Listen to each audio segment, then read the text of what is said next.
This routine looks at increasing range of motion and stability at the spine and the hips. Now we're starting here with a cat-cow. This exercise looks at flexion and extension of the spine, breaking down the spine into each part of its vertebral segments.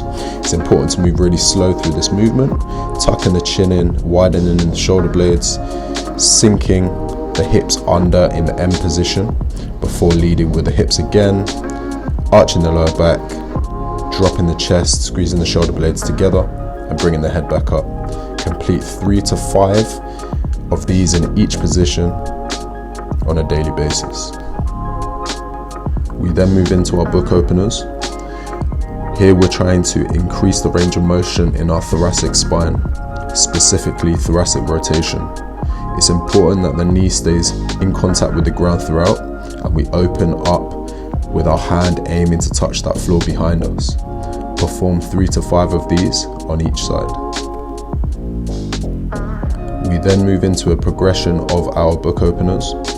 Maintaining the same position, we work along the floor and above the head. This looks at increasing shoulder mobility and also increasing the range of motion in the ribs. Perform 3 to 5 reps again on each side. The modified world's greatest stretch. This is a great exercise to increase external rotation at the hip and thoracic rotation in the spine. Now here we're aiming to touch our elbow towards our toe before opening up towards the ceiling. Again, the more controlled we can perform this whilst thinking about our breathing, the more range of motion we can gain. Perform 3 to 5 reps per side. The 90-90 exercise is one of my favorite exercises for increasing hip mobility in internal rotation and external rotation. To perform this correctly, you want to adopt a tall posture with your hands by your side and aim to touch your knee to the ground each time. If you struggle with this, then slightly rotate at the torso, turning your body and head in order to get there. As you become more confident, you should be able to maintain a forward-facing position. Perform 5 to 10 reps per side.